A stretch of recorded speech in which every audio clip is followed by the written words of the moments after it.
You see in every crisis, you see people in the worst conditions that we can imagine.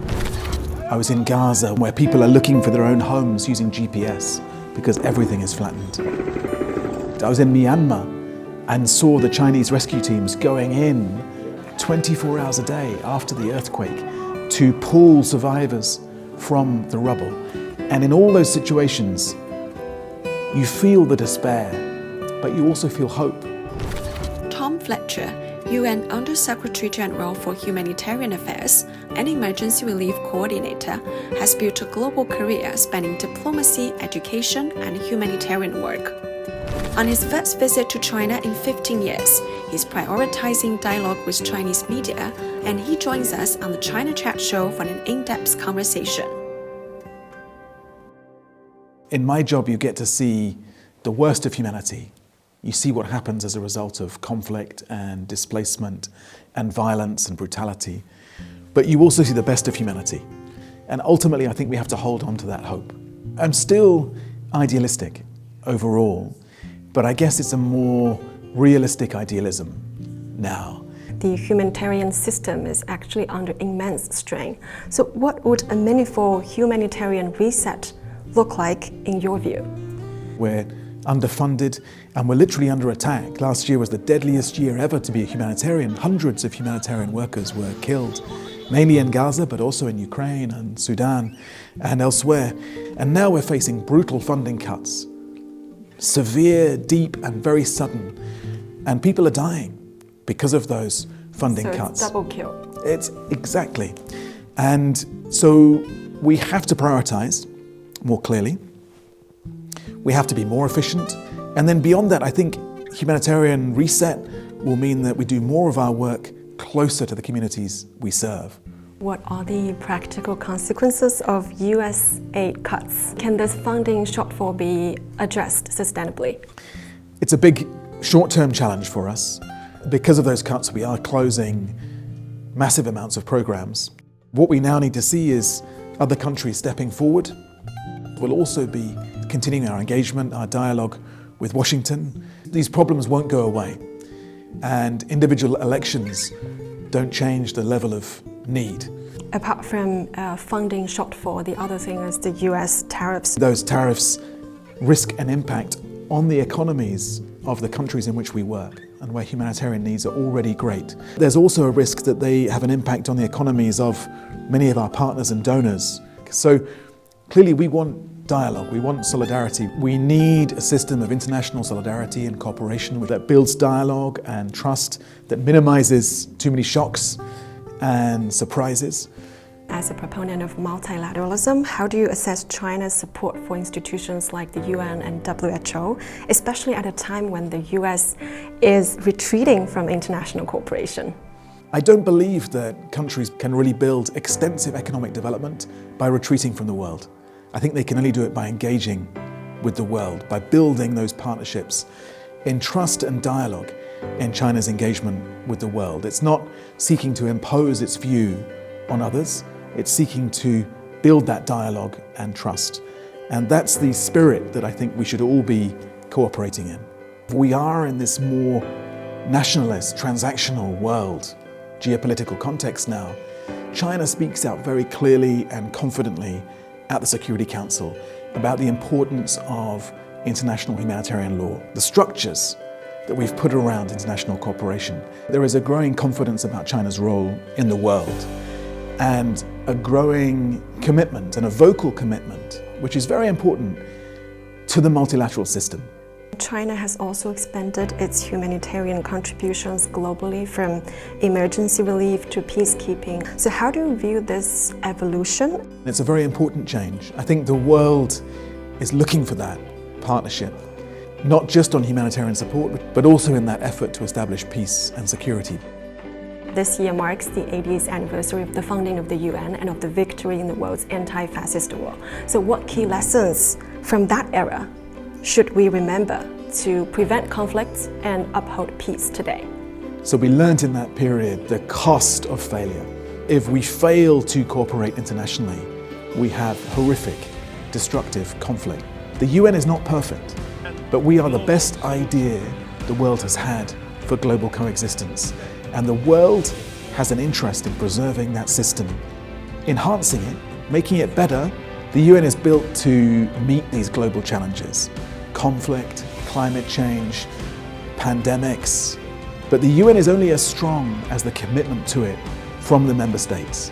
Even if some countries retreat from that international cooperation, that international order, that will reinforce for other countries the importance of coexistence, and that others will speak up even more clearly. Your book, 10 Survival Skills for a World Influx, urges us to rethink the future. So what kind of future do you envision, and also how essential is global cooperation in achieving it? I look around the world and I see an age of distrust, of inequality, and of technological uncertainty. In many ways, the world is pulling apart at the moment, and we have to find ways to bring the world back together again, to focus on these common challenges that we face. Global cooperation is at the heart of this. I think we have two instincts as humans: one to compete for resource, and the other to work together for that resource and for a better world. And we see in history those instincts always competing, but ultimately we are stronger as humanity when we work together, when we work for coexistence. And how do you see China's approach to diplomacy aligning with your vision or the UN's vision for the future? So the UN at the moment is going through a huge reform program launched by the Secretary General called UN 80. And it's a chance for us to reform, to ensure that we are delivering for the people that we serve, that we are focused on our core values. And I think those align to a large extent with the initiatives that China has launched around peace and security, around global development, around cultural cooperation. How do you think those initiatives are going to help and bring more stability and solutions to today's fractured world? These are hugely important concepts because they talk about a sense of global solidarity, a sense of the world coming together and not pulling apart. They create those partnerships that we really need if we're to meet the challenges ahead of us. We also need that ingenuity and creativity and technological brainstorming that we can do together as a global community. And I see so much of that here in China. So for example, China is already using artificial intelligence to anticipate future climate shocks here in China. I believe we can use that work and in partnership to predict those climate shocks globally. And I think there's a great opportunity around Belt and Road, and so many of those projects have been impressive. I think, because the Kenyan president is here in Beijing this week, I'd highlight that the train from Nairobi to Mombasa and the development of the Mombasa port. I lived in Kenya for 4 years, and so I often drove that road. And in those days, in the late 1990s, the early 2000s, it was a very bumpy road, and it took us a long time to get from Nairobi to Mombasa.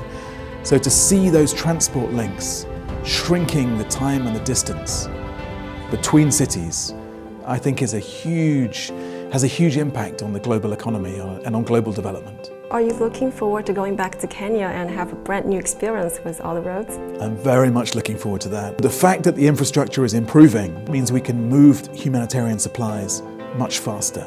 Many of those countries in which China has that growing presence, that growing engagement, are also countries in which we need to build the humanitarian response. You've visited China in various capacities. So what has stood out most from those encounters? And also, what would you like to say to those who have never been to China before? One, the depth of the tradition and culture and history. The other striking thing here on this trip has really been more about the future compared to when I was here 15 years ago. Beijing is so green and the air is so much cleaner, and it shows how quickly a city can transform itself into a green city. And it's inspired me to think about how can we make the humanitarian movement more green? How can we look to China for leadership about how we bring more renewable energy, solar power, wind power into the humanitarian supply chains? I didn't stop believing in climate change just because of the results of a few elections recently. It is a huge threat to all of us, and I think Beijing is showing a different path. So my plan is to come many, many more times to to China in the role. It's been too long since the Undersecretary General for Humanitarian Affairs visited, and too long for me personally since my last visit. And I want to build up a relationship based on trust and dialogue and partnership. There is a real leadership role for China around the disaster response effort globally.